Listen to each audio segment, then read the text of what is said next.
Hello, I'm Ian Peterman, host of the Conscious Design podcast. And today I'm really excited to have Lane with the University of Virginia here to talk about Wikipedia and some of the going on behind the scenes and what actually makes it a tool that we all get to use daily for free and enjoy and actually get good information out of it. So with that, one of the first things we wanted to talk about was the community around Wikipedia, because it's a large community and we don't all know who's the magic behind the scenes. So Lane, it's really great to have you here and take it away.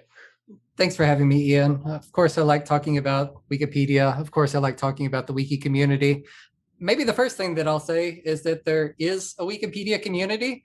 Wikipedia, as you know, it's a general reference resource. It presents information for free and all sorts of topics. And that information actually comes from humans. So it's not as if there's a Wikipedia content corporation somewhere that's putting this content into Wikipedia. It's a volunteer community which has had a thoughtful development process. There's certain things that the community's chosen to do and certain things the community's chosen to not do or not decide. This has resulted in the community developing in a certain way, coming up with a culture. And that's why I'm really comfortable calling it a community, because there is a culture. And the Wiki community celebrates its 20th anniversary this year. Wikipedia has been around for 20 years. And at this point, there's a lot that's stable about it. In times past, people ask questions like, certainly in the beginning, is Wikipedia even stable? Is it going to exist in a few years? And now that it's 20 years old, that's a milestone which marks that while many other major internet platforms and online communities have risen, peaked, and fallen, we can say that Wikipedia is stable in these ways, less stable in these other ways, and this is what the community is about. Yeah, it's amazing that it's a community like that has been able to last. As you said, 20 years is a long time in internet years, and let alone volunteer internet years. That's I feel it adds a multiplier to it to last that long, which is impressive. Can you talk a little bit more about like what in your, you've been part of it for a long time, so what are the factors you think from what you've observed that has helped that to continue and grow, because that's not an easy feat to keep a group of people going like that. I'll say that there's been a lot of academic research and journalism and a certain amount of internal surveying in the Wikipedia community, Wikipedia platform, to try to determine what makes it work. And there's a lot of prognostication on the internet in general. Certainly, there's been major internet companies that have invested tens of millions or hundreds of millions of dollars saying this is the wave of the future. Many of these have been wrong. It's challenging to predict these kind of things. And if I give you my opinion, that might differ from some other people's opinion, but I do have some opinions, and there's three things that I'll mention that I think make the Wikipedia community successful and sustainable. The first one is that from the beginning, always, the Wikipedia community has said that if you're part of this community, we're here to build a general reference work. We're not here to talk about the subject of the encyclopedia. That is, if there's an article on a subject, you don't debate the subject itself. What you do is you talk about how to survey library resources and summarize them, and then present it in a neutral way in the Wikipedia article. We're all about building this encyclopedia or this general reference work. So anyone who's not there to either build the encyclopedia or talk about the administration of the encyclopedia, they're not a part of the Wiki community. That's someone on the outside. There's a social theory behind this. There was an educational academic named Wenger who had this concept called a community of practice. And what this means is that you can't separate an activity from knowledge of the activity.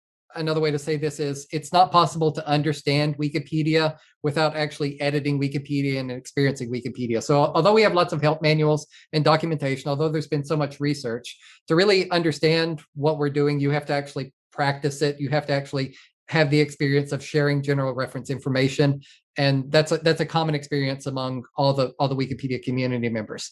So as we're getting together and sharing this information, a second trait that we have among us, and this has been critical from the beginning, is we enforce civility. There's a code of conduct in Wikipedia. So whereas in other online communities, sometimes any sort of behavior is acceptable.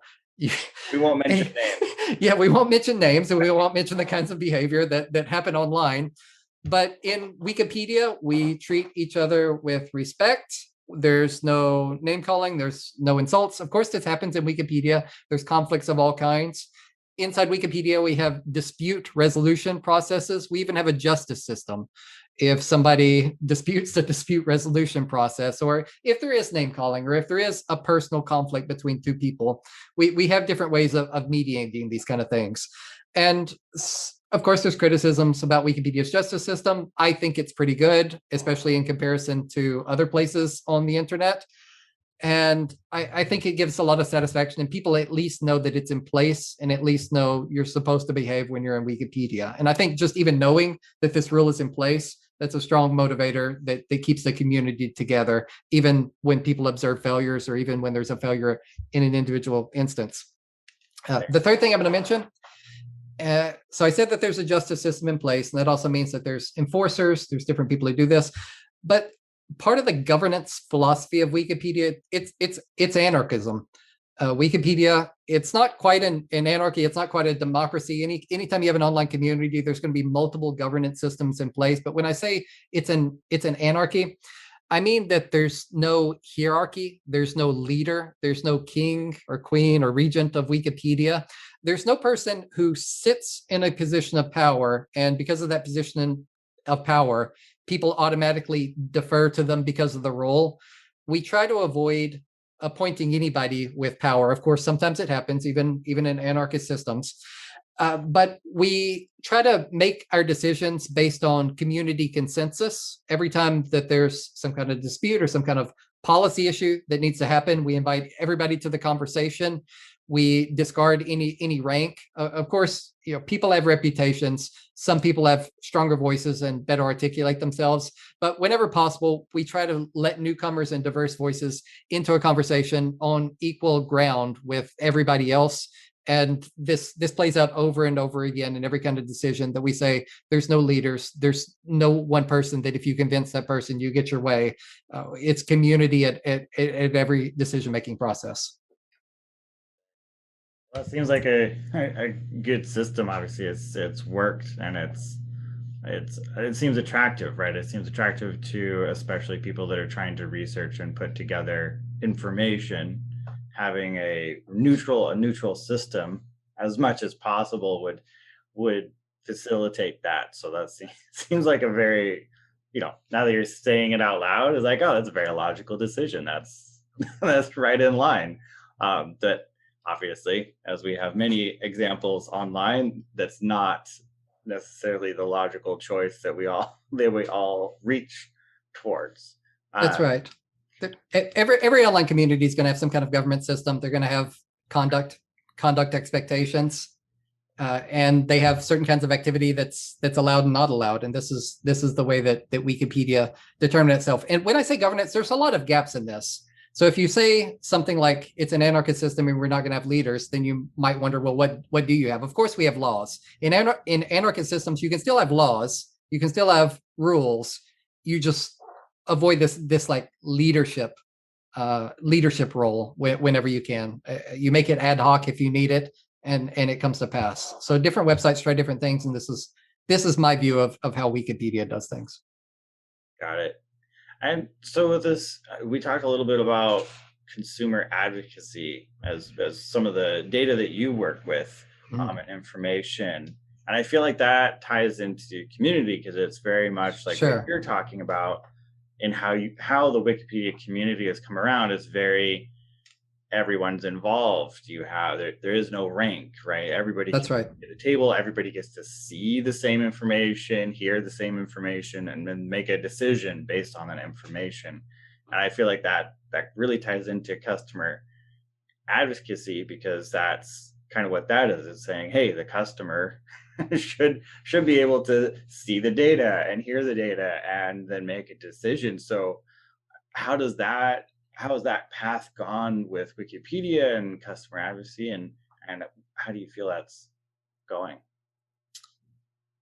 Well, this idea of advocating for the end user, the reader, the audience, the customer, the consumer, however you want to track these kind of people, that's a major draw of why anyone would want to volunteer their time contributing to Wikipedia. So since there are few or no paid content contributors, perhaps I'm one. I'm actually employed by a university to facilitate the entry of content into the Wikipedia platform, but that's fairly uncommon.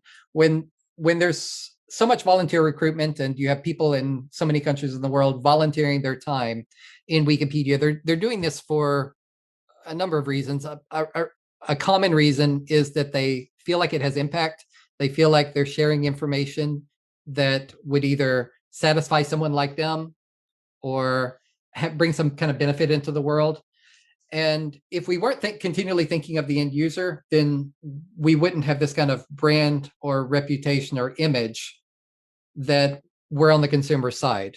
And one can't say this about other platforms. So in Wikipedia, supposing there's criticism of whatever you want to say, a politician, a concept, a policy position, a product, a company, if somebody brings this content into Wikipedia, it's not as if the empowered party, the politician or the corporation, can go to Wikipedia and look for the leader that will give them a back channel to remove or change this content or add their own view. Whenever we have a deliberation process about what editorial stance Wikipedia should have for something, this goes through the community, and there is no place to reach the Wikipedia editors except in public, in the discussion forum, in the notes which describe the development of the article. And every time someone makes an editorial change to a Wikipedia article, this is logged as public data saying this change was proposed on this day and here was the community response to it. And this kind of transparency and this kind of commitment that there's no leaders and that anyone can edit whatever they want within the rules, and the rules are very firm. They say what sort of content is acceptable and what sort of content is not acceptable. People get trust in this, and then that makes them comfortable in volunteering their time to commit to the system.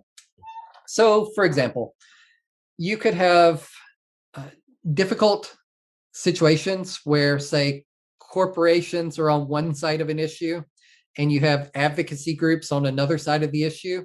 And in the Wikipedia article covering these topics, of course, the Wikipedia article is going to present the corporate perspective. It's going to cite the publications that have talked about the corporate perspective and summarize them and present those. But if there's advocacy topics that are in minority publications, which are still not fringe, that are still in the media ecosystem by respectable experts, then the Wikipedia community always puts these opposing positions next to each other and says, here's what this side says, here's what this side says. Maybe there's even a third perspective on the issue. And we present all these with equal standing. Whereas if you look at other sorts of media, social media, for example, you can pay more money to promote certain views or have your views circulate more easily within these other media platforms. And there's certain other organizations, entities that for whatever reason have better access to mainstream media. They pull different levers of power and their views get circulated through mass media. Whereas in Wikipedia, we don't have respect for those kind of authoritative decrees that this information should go out and this is what people should be discussing. In Wikipedia, we try to summarize whatever expert statements there are without regard to the degree of money that one expert has versus another expert. Right. Which is one of the key differences that I think most people see, is that the Wikipedia page is not as many people try to figure out how to edit their own pages and things like that. Sure. It's not possible. It's there's checks and balances, and the whole picture is, at least as as much as humans can do, we add in that information is all added in, which is makes it a thorn in some people's side and great for others, but it's as neutral as possible, which I think is quite a feat to achieve when you Sure. can't. There's a lot of institutional or infrastructure bias in Wikipedia. One of the obvious biases is supposing you have an advocacy perspective that's backed by well-funded corporations, then in the media ecosystem, you'll find a lot of publications that are advocating for their view because they're putting content out. Wikipedia is not an original creator of knowledge. We define ourselves as an encyclopedia or as a summary reference resource, which means rather than doing journalism or rather doing original research or making judgments about what's right or wrong, we look for existing publications, summarize those, and then cite the sources. So there's going to be some perspectives that are very well funded, very easy to find in the media ecosystem, very well articulated as a statement can be with infinite money or near limitless money. And then there's going to be certain perspectives that don't appear in the media ecosystem because they're less funded. And if that perspective isn't already published, then Wikipedia is not going to do the journalism or research to publish it. It means that perspective will not be in Wikipedia. And it's possible to find what seems like a controversy where either one side or the other won't show up. Like, for example, there's certain drug controversies where patient groups will be publishing a lot about it, and then the pharma company benefits by not participating in the conversation. So it might seem like there would be a conflict between patients advocating for drug safety and a pharma company defending itself, but you can see the well-resourced player sometimes not wanting to participate in the conversation because if they participate, it's just problems for them.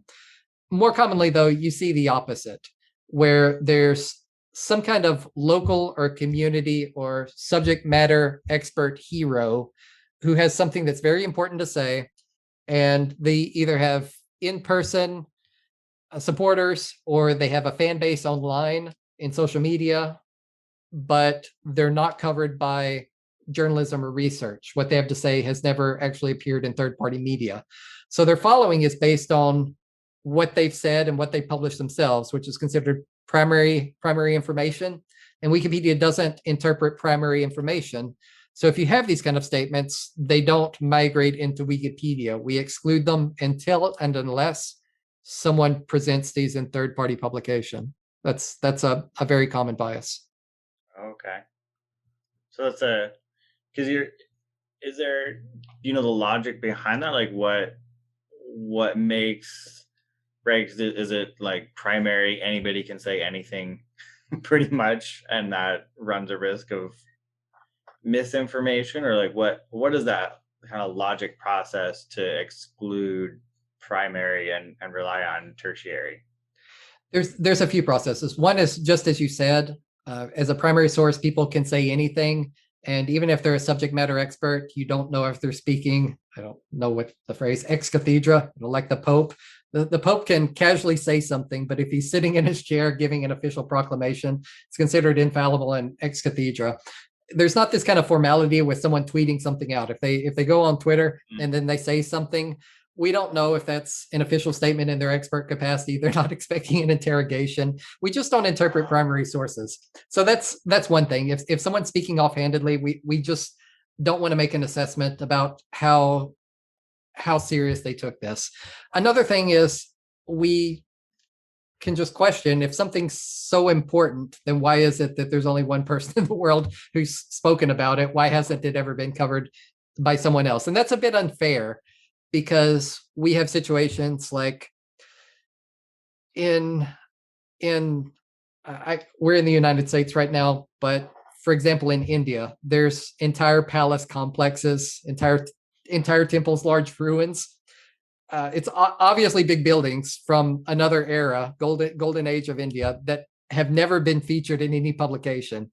And somebody might say, well, there's this obvious big building here. It's centuries old. People have been talking about it for many generations. Can it be in Wikipedia? And we say, well, in the past 500 years, has anyone ever written about this thing? And it seems to just be an omission, but you can have something as real as a palace in the middle of a city that just hasn't been the subject of journalism or research that anyone can find. And so Wikipedia is going to have the bias of excluding that. And that's a very odd thing, a very odd bias for a publication to have, because just about any other kind of encyclopedia or any other kind of travel guide or what have you wouldn't be shy about taking pictures of something and saying that it exists. But Wikipedia has an aversion to doing these kinds of things. So you have odd situations like this that arise. That would be very odd to me, especially if we live in one of those cities. You're like, hey, it's right next to my house. I see it every day, but doesn't, according to Wikipedia, does not exist. I'm not going to name names about this, but just supposing you're the mayor or the head of a large metropolitan area, like you go through an election, and I'm talking about a very big city, and you get elected mayor, but you've never been featured in journalism. No one's ever interviewed you. There was no announcement of the election. Can that even happen? And I'm telling you, yeah, it happens. And it's kind of weird when someone gets in these positions. It's like, can you imagine the US presidential election? Like someone gets elected and no one's ever heard of the people. So basically, if nobody wrote an article, if we went to the next election and no journalist wrote anything at all, Wikipedia wouldn't record that there was an election. Because we have nothing to cite. Yeah. And I'm not saying that this is common, but there's some odd cases where somebody or something seems like a very prominent, very important event. And yet, for whatever reason, in no language, in no media, can we find records of the thing ever happening. And this gives us pause every time. Well, not every system's perfect, so you're gonna find glitches eventually.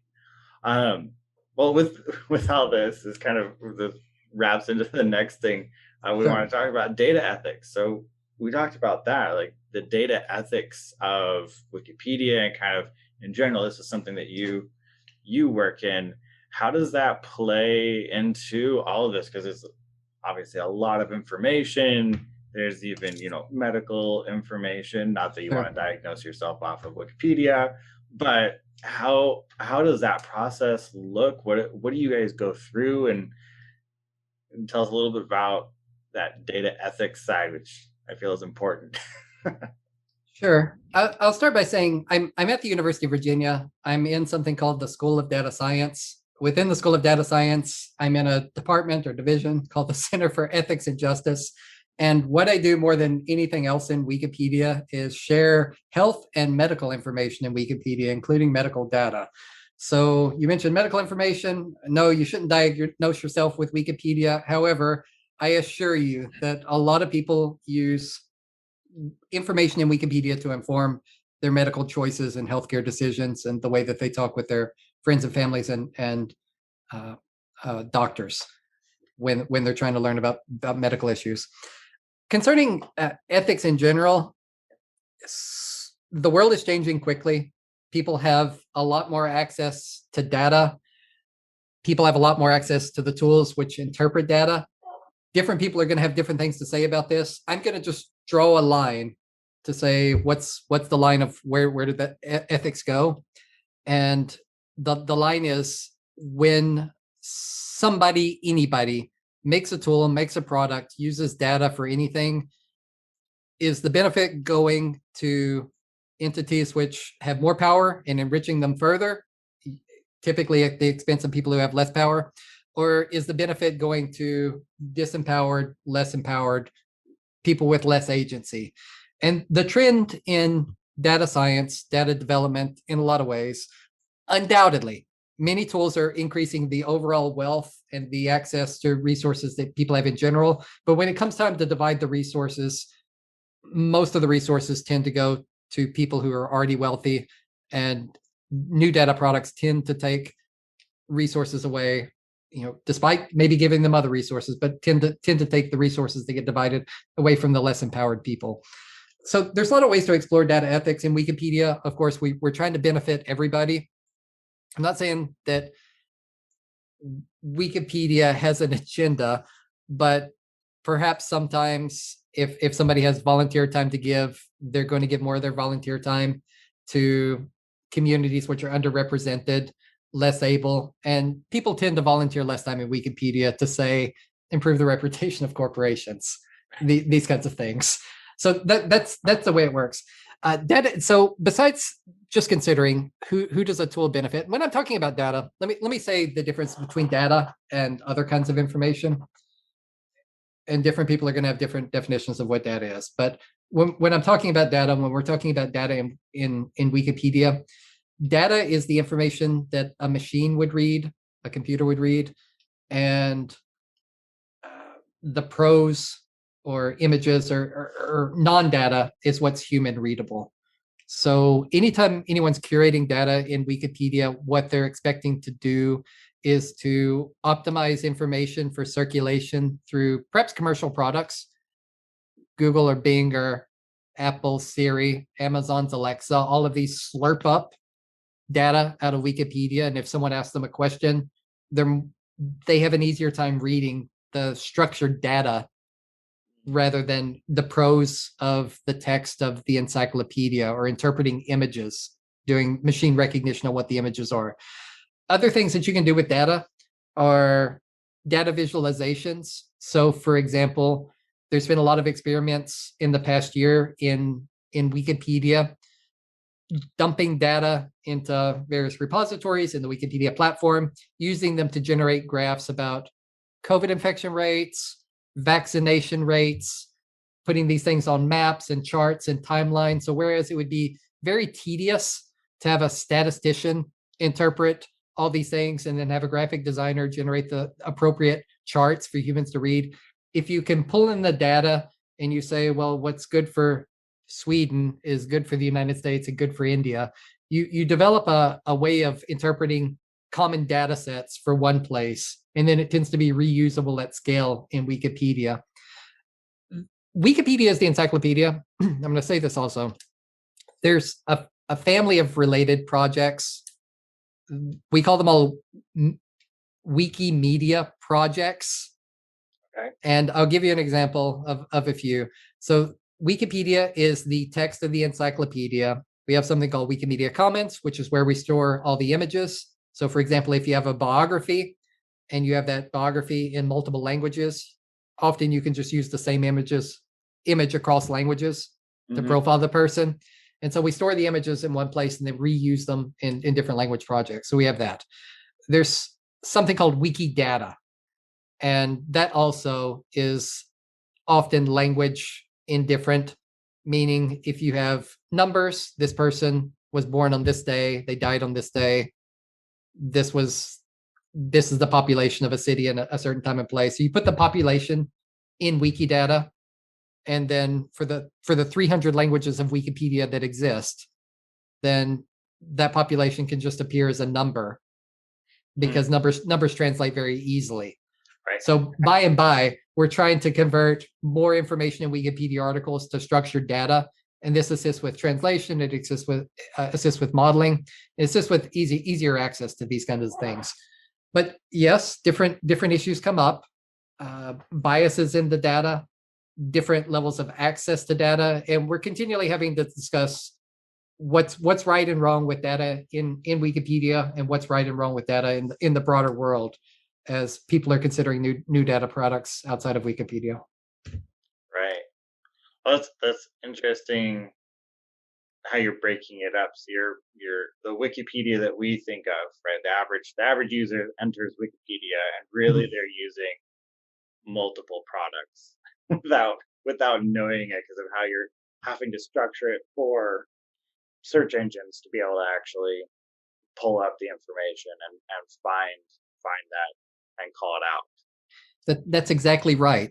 And I said that there's a Wikipedia community, and there is a lot of commonality in the Wikipedia community, but the skill set and the hobby interest to do research and to write text articles, that's in Wikipedia. There's another skill set of people who like taking photographs. So if you see photographs in Wikipedia, those are donated photographs or collected online somehow that we've vetted the copyright for. And doing photography and managing the provenance of copyright, those are two skill sets too. That all happens in Wikimedia Commons. and not by the people who are doing writing and research for Wikipedia. And then Wikidata is yet another skill set, because just because you're good at taking pictures and just because you're good at writing text for articles doesn't mean you're good at importing and wrangling data sets. So Wikidata has its own community, and there's other communities as well, but they share these common values. Again, no leaders, follow the rules, be civil, these things. Oh, that's awesome. Yeah, I wasn't personally aware that it was multiple sets of people, because the thought that most people have is like, oh, I go here and I read it, and there's like a group of mysterious people just entering in everything all at once, and like one person could enter the photos and the text, and somehow magic happens with the code and it just works. But it makes way more sense that there's these levels and different expertise and interest, right? The photographer probably isn't a heavy data coder. I mean, maybe they are. Maybe, sure, yes. There's overlap, sure. But not every photographer wants to do code or write. So that makes a lot more sense to have it grouped out into specialties. The easiest way that I can explain it is if you imagine a large publishing house, maybe a newspaper that's also producing video and has a website. All of these roles exist in Wikipedia, except for the actual original research, like the journalism. We don't send journalists out to get the original stories, but every other role that has to do with publishing that you'd find in a conventional publishing house, it exists in Wikipedia. We do other things as well, but it's a large organization with specialization of roles. Specialization without leadership and authority, of course. Right. You're no leadership and no journalists. And, yes. And then you have Wikipedia. Mm-hmm. Yes, you get it. Yes. So the last thing we wanted to talk about, I wanted to mention a little bit, is the sustainability side, because articles in that realm are definitely one that are debated, right? People debate about it. So there's, I feel like, especially right now, there's a certain level of community and ethics around it, and having to curate that information really carefully, just because it's a hot topic. So how has that been and working through that, and how is it? It obviously wasn't as hot of a topic, right? It's something that's become more and more focused on by people. So how does that work into, right, being able to tell the information, and also having it change in kind of popularity?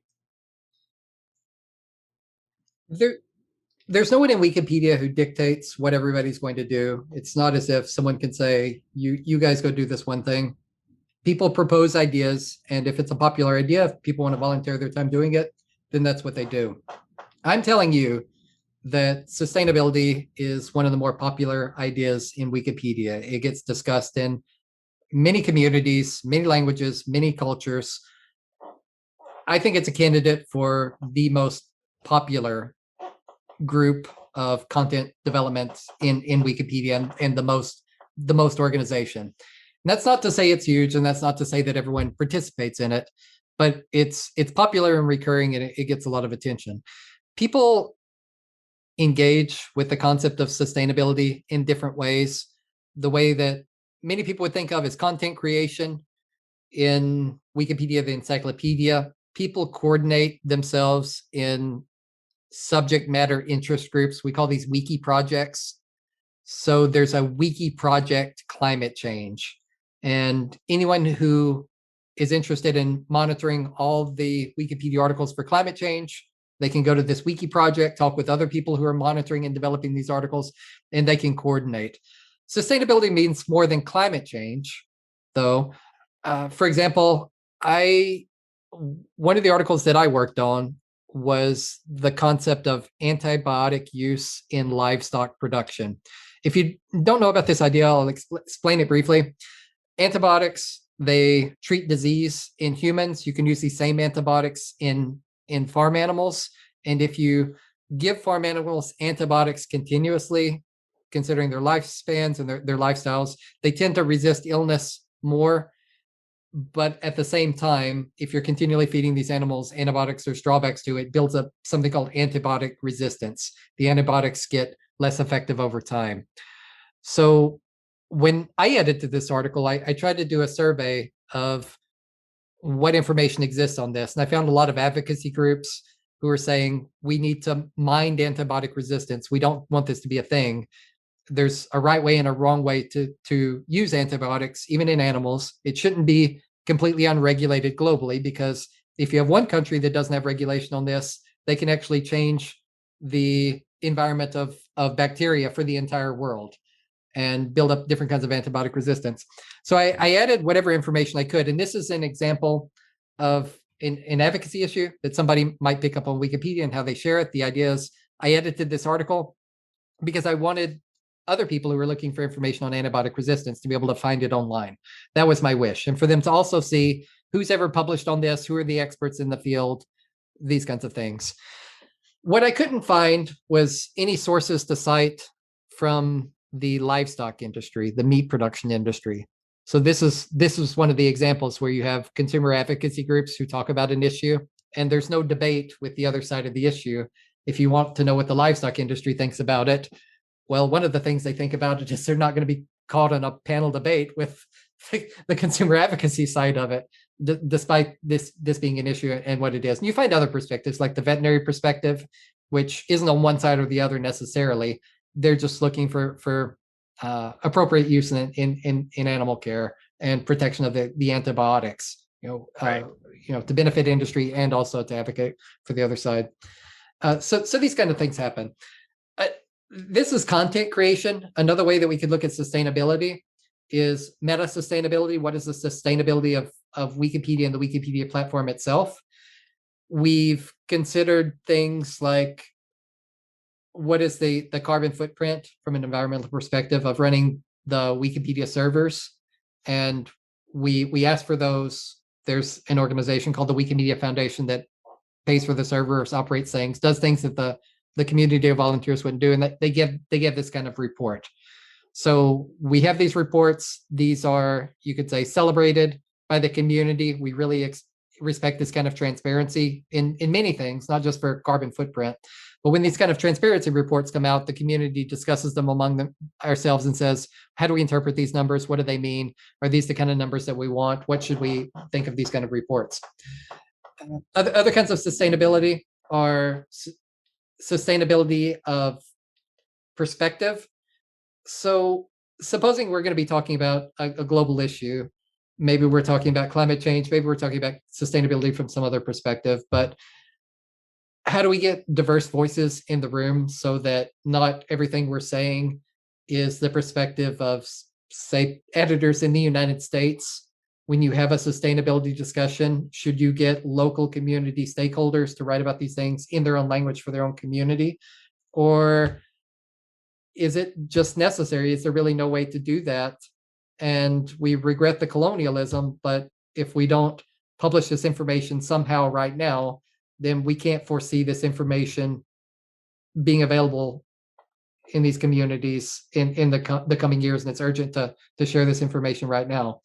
So we have some people who say we need to translate climate change information in as many languages as possible, and what the source content we have is from the international community, the Intergovernmental Panel on Climate Change, the United Nations organization, which publishes in limited languages and mostly English. Or we can wait for people to spontaneously get online and also become acclimated to Wikipedia culture and also produce volunteers and also write the content. Sometimes we just have to make judgments. And of course, we never want to just send content outside of the review of the culture in which it's going to be used. But on the other hand, there's a lot of tough decisions to be made, especially when there's a timer on sustainability. Right. Well, that brings up an interesting point with timing of information, right? In that there's that balance, and most mainstream media, it's very much, oh, we're going to push this. Journalists went researched it, and now we have an article sometimes as quickly as a week or less, depending on we have same day, hourly updates depending on how active an event um, is. So it's an interesting when you're trying to go through the Wikipedia approach to make sure that you're referencing information and you're a little bit more researched. You're not doing that primary work. It's Mhm. hadn't really thought about the fact that you kind of have to balance that out of when do we actually push stuff out and try to make something happen because it is so relevant versus using the more measured approach that's generally taken and can be right. Stone temples sitting around for thousands of years, they're not going Yes. anywhere. You can document that at any time. Yes. And so that's an interesting balance and place to be at that I hadn't thought about in the Wikipedia structure of how do you get that information out and retain the integrity that you've had with what you put out so far. So it's an interesting point. Right. The fundamental building block of Wikipedia, and this is the best way I can explain it briefly, is that if there's information in Wikipedia, for every claim, you have to cite a reliable source. We're continually matching claims with citations. So if we have sources to cite and then somebody to actually summarize them without doing plagiarism or copyright violation and putting it in context of a Wikipedia article, then that's how we build Wikipedia, one sentence and citation at a time. Right, which takes longer than just sitting there and I'm going to write an article. Here you go. 2 hours later, I have 1,000 words and it's ready for publication, but not cited to anything at all. Certainly, journalism has its place too. Journalists have a magical skill set which we respect a lot. It's irreplaceable. It's very unfortunate that journalism is in decline for different reasons around the world because of competition from social media and new media, computer generated media. That's another data ethics problem. Should we just let machines write the news that humans are supposed to be reading? And increasingly, this is happening as well. Right. But Wikipedia relies on journalists interpreting things. And if we don't have good journalism, we're not going to have good Wikipedia articles. Yeah, I can't imagine using Twitter bots as your primary source of information as they scan the internet for things. So yeah, I see that as a ecosystem you tap into and really need to thrive. So yeah, this has been really great. It's been very informational learning about the Wikipedia ecosystem that lives behind it and the people that it takes. It's not just a few people sitting there typing away, which I think is good for people to know. There's systems in place and there's a lot more to it and a lot of thought that gets put into it. And I personally have been using it for a long time, and many other people as well. So it's good to see kind of behind the curtains a little bit and see what's happening. Other than obviously everyone can go to Wikipedia, and if they want to volunteer and become part of this, obviously join. Is there anything else that you would like to share right now?